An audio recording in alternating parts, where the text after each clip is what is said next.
Pig farming business is an exciting venture for any new farmer. However, most people that want to start pig farming keep getting the same thoughts through their minds. How difficult is it to start a pig farm? Since I still have your attention, it means you have either started your pig farm business or you are going to start and maintain that pig farm successfully. Pig farming is highly profitable and is a booming business in Ghana at the moment and Africa as a whole. As a new farmer, you have probably told a few friends and families about your business ideas, and probably the response you got was not exactly what you wanted to hear. Many of them started by saying, "Do you know how hard is it to go into pig farming and maintain it? Or where are you going to get feed from? Have you actually reared any animal before? What kind of experience do you actually have?" Etc. etc. This usually comes from people who have no clue about the business or have not even ventured into it or experienced anyone who has done it before.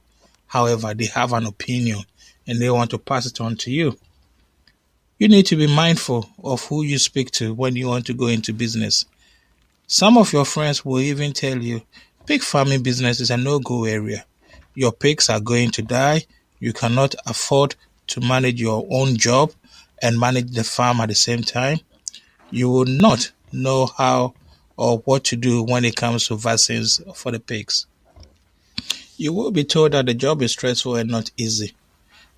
There can be African swine flu that will wipe out your entire herd and clean you up. Now, remember this, the ball is now in your court. So the question I'll ask you is, should you start? Is it hard or easy? Can you cope with managing your current job and start a piggery? In case you don't know, my name is Eric Adams, a young farmer from Ghana. Welcome to Adams Farm Foods. We are going to discuss the reasons why you should start a piggery business the right way and be successful. On this channel, I will share some of my mistakes and success with you, with the hope that it will inspire you to start your own piggery business. I also hope that you can use this comment section below on this page to share your own experience.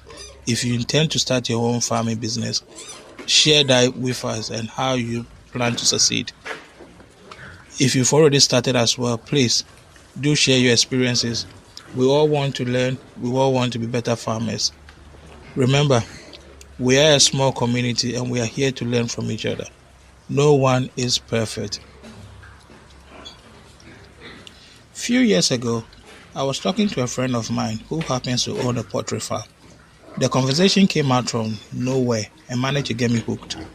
By the way, I have made a video about how I started farming.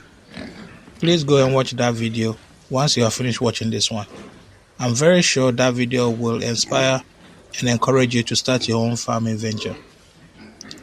I was interested and wanted to know more about poultry farming. He tried but could not give me all the information I wanted. So I decided to start researching about poultry farming. Somehow, during that research, I came across a pig farming and became intrigued. The more I researched into piggery, the more excited I got. It was not long before I bought myself a land, 4 acres land in Ghana, and started putting structures on it. Let me ask you this. Has anyone ever told you, don't start a piggery business because it is scary and difficult? Comment below. I want to hear your experiences.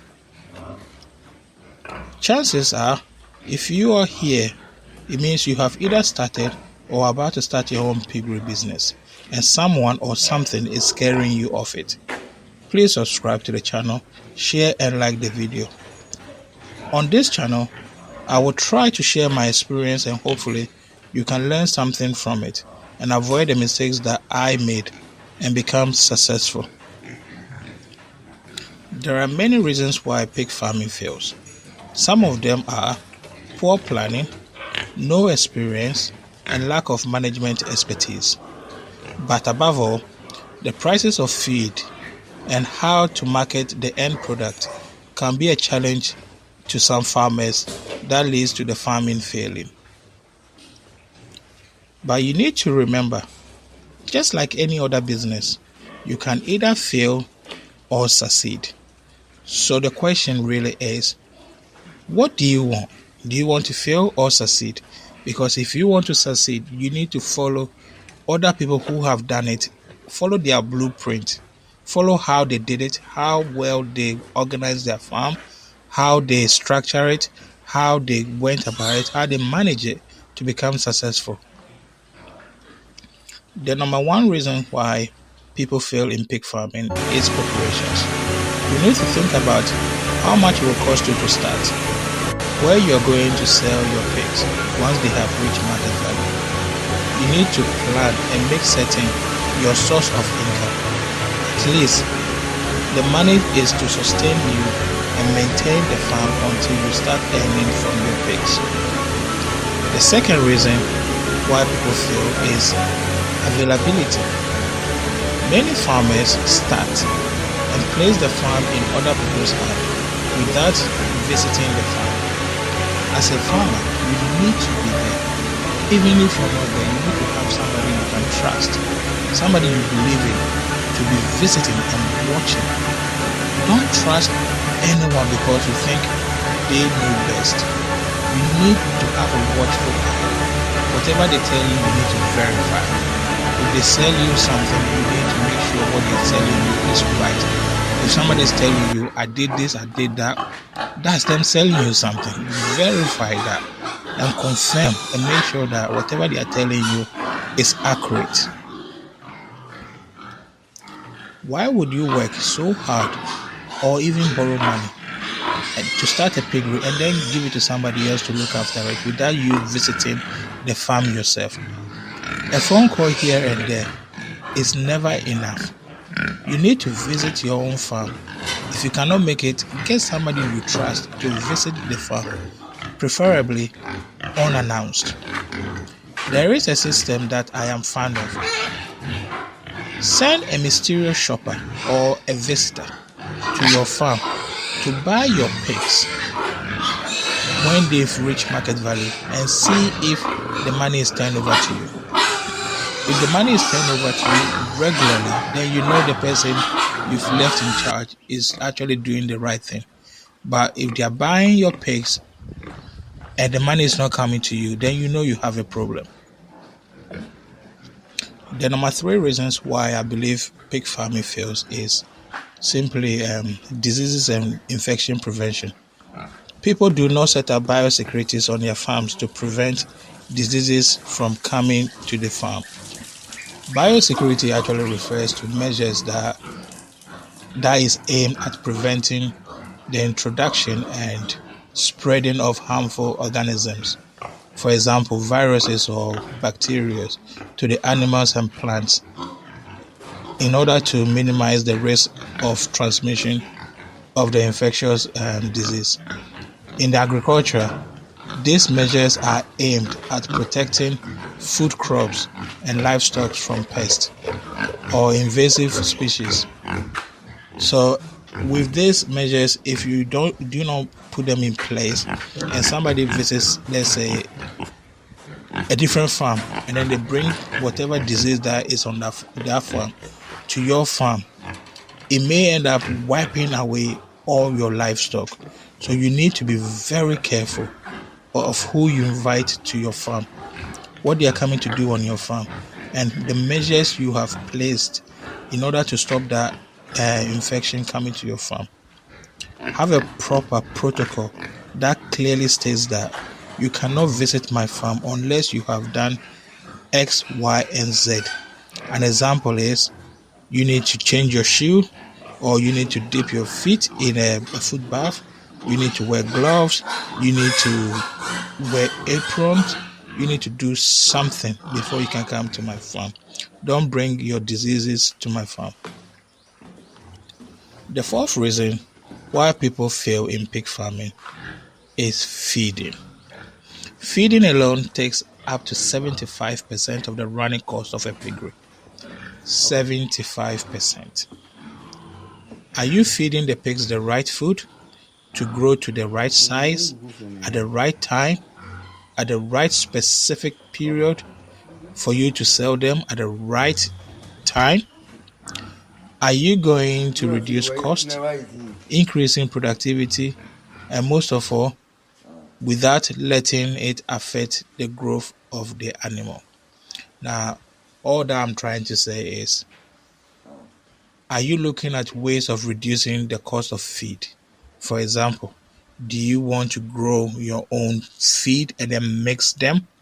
Or do you want to buy raw materials from sources and then come and mix them and then feed them?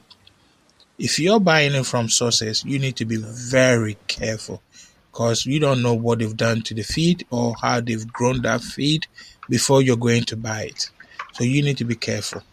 If you're buying already made feed too, you need to also now pay attention to the content of it. Is it suitable for your animals? Have you used them before?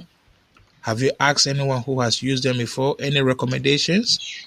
You need to be careful. Finally, you need to read. I know, reading. A lot of farmers don't research. They watch one or two YouTube videos here and there, and then they think they are farmers. You need to do your own research as well. It is good to follow other people, learn from their own blueprint, learn from mine. However, you need to pick up a book as well. You need to go on the internet. You need to get more and wider experiences, put them all together, and then come up with your own. Preferably, go to a working farm as well. Go and learn from them. How are you doing this? What did you do to achieve this outcome? And then you compare it to my videos, you compare it to something you've read, and then see how you're getting on.